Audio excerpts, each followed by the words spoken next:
Habits by James Clear. And today we're going to be reviewing chapter 17, which is titled How an Accountability Partner Can Change Everything. Yeah. So get yourself an accountability partner today. Getting an accountability partner can help you overcome your bad habits and can also making building your good habits very, very easy. Right. We are still looking at the fourth law of behavior change that says make it satisfying.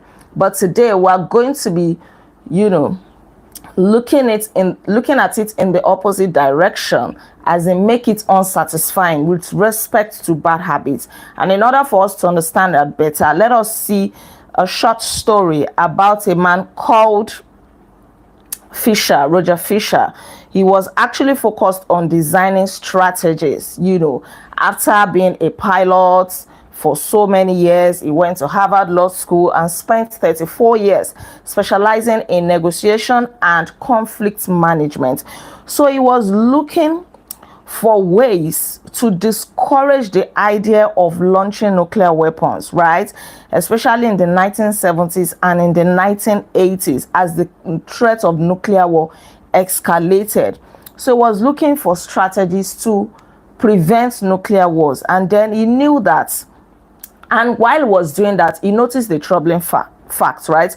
He knew that any sitting president could have access to a launch code that could kill millions of people, and it wouldn't bother the president because he could kill millions of people without seeing any one of them die. So like killing people from afar up, it wouldn't touch you that much. So he came up with this interesting idea that, okay, the launch code that could kill millions of people will be put into a little capsule, and that little capsule will be implanted in the heart, next to the heart of a volunteer. Right, please let me know if my sound is good. The little capsule will be implanted next to the heart of a volunteer, and that volunteer would hold a knife, in his hand, and would accompany the president anywhere the president went. So if the president wanted to detonate that little capsule that could kill millions, he would first of all have to collect the knife from this volunteer, kill the volunteer first to probably detonate the bomb or whatever, right? And when he told this to his friends, when he bounced the idea of them, they thought that it was a terrible idea, that the president would never want to do that it was going to be a gory sight for the president to kill somebody with his own hands, to stain the White House carpet with an innocent blood. And that was how that idea was discouraged, that no president will want to do that. So now this relates to how you can make a bad habit unsatisfying, such that you don't want to do it. And even if you are doing it, if you do it once, for example, you don't want to repeat it. Right. So having to kill someone will distort the president's judgment. It might never push the button. It might never push the button. And so the same thing happens to your bad habits. If you know that it is not going to satisfy you, if it is going to bring a big punishment to you, you will never do it. So Fisher's proposal is an inversion of the fourth law of behavior change, which says make it satisfying, but now an inversion which says make it immediately unsatisfying. When the consequences are severe, people learn very quickly. When the punishment for a bad habit is very, very severe, you are likely not to do it, because pain is an effective teacher. Just as we are more likely to repeat an experience that has a satisfying ending, a good ending, an attractive ending, we are also more likely to avoid an experience when the ending is painful. Nobody likes pain, right? So if a failure is painful, if getting yourself into a bad habit is painful, it gets fixed. If a failure is painless, you will likely ignore it. You don't want to do anything about it. For example, if you're a salesperson, the threat of having bad reviews that could dent your business will make you want to sit up and satisfy your customers. Go above and beyond for them so that you can get good reviews, because one bad review, can spoil your business. So you really want to do the best, right, for them. Or maybe you are a caterer, for example. You want to make good food because you want people to spread the word. You want them to tell others that, go and eat at that restaurant.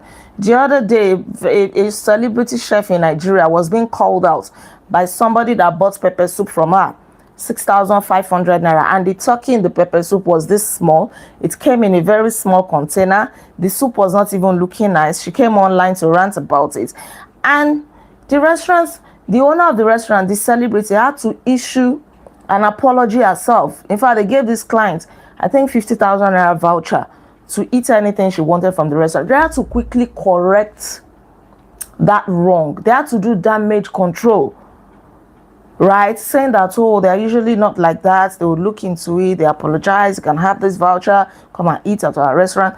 That is it. Because that one bad review can just spoil business for them. So the more immediate the pain, the less likely the behavior. If you want to prevent bad habits and eliminate unhealthy behaviors, then adding an instant cost to the action is a great way to review it. You keep carrying on with your bad habits if there are no consequences. So if you want to stop it, make sure that the consequences are severe. And one way to do that is to have a habit contract. So we're still going to come to the part of accountability partner. First of all, have a habit contract. You know, when you have a contract between you and one person, right? So it can be between you and more than one persons. For example, in New York, the seatbelt law was passed on December 1, 1984. Before then, it wasn't enforced. You could just go around without your seatbelt. Nobody was going to fine you for anything. But before they knew it, like 5 years later, it spread to more countries in the United States. And now, I don't think there is any country where people would not be required to wear their seatbelts, even in Nigeria. If you don't want to wear it ordinarily, if you think of road safety officers on the way in Nigeria, that alone will make you to wear it, because the fine they will give you, or maybe you are rushing somewhere, even if you are able to negotiate your way with them, the delay it will cause, the embarrassment, and then the whole scenario spoiling your mood. We want to make you wear it, but more importantly, you know that they will make you pay a fine, right? They are going to give you a ticket. So even if you are not after safety, but the fear of road safety officers, we want to make you wear it. That is the way it is. So you want to avoid that habit of not wearing your seatbelt, because you know that the punishment is severe, right? The punishment is so severe. So social contract is how society helps us shape our behaviors.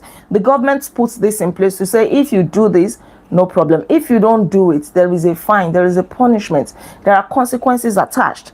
So apart from the government now making you do that, you can actually have a contract with yourself or people that you respect, maybe your spouse, your children, your friend, your colleague at work, so that they will hold you accountable for what you say that you are going to do, or hold you accountable for what you say that you are not going to do.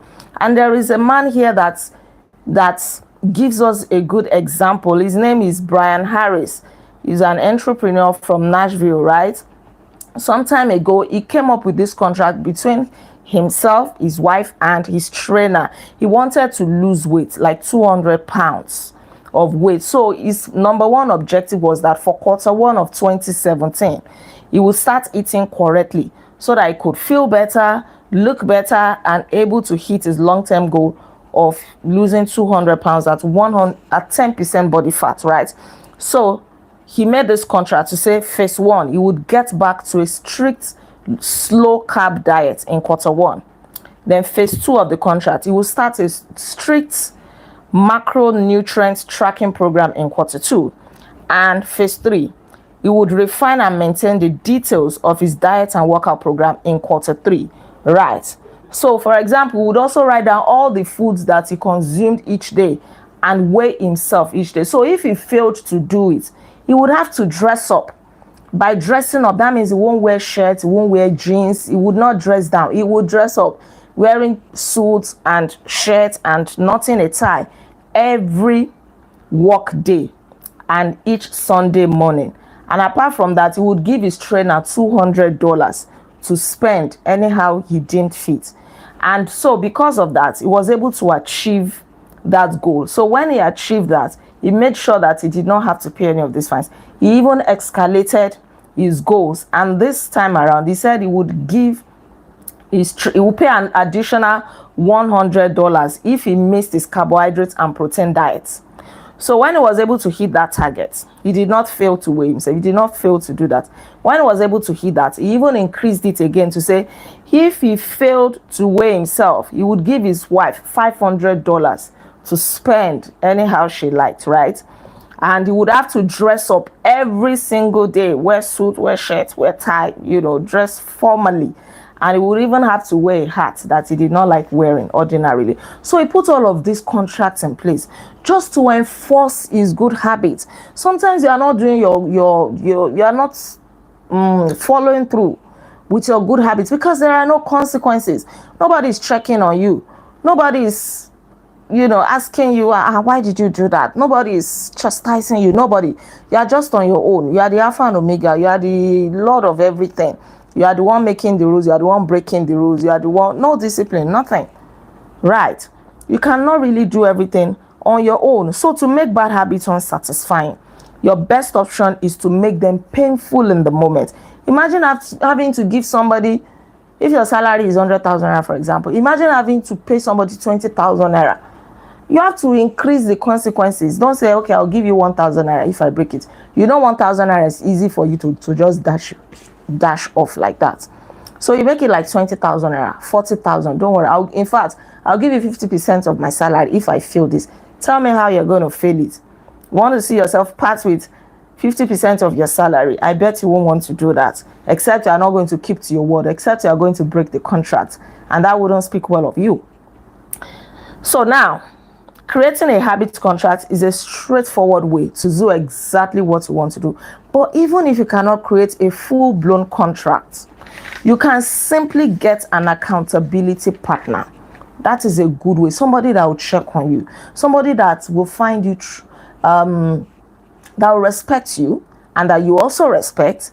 You don't want to embarrass yourself with this person. You don't want them to have a bad perception of you. You don't want them to see you as breaking your promises or as being unserious or lazy. So knowing that someone is watching can be a powerful motivator.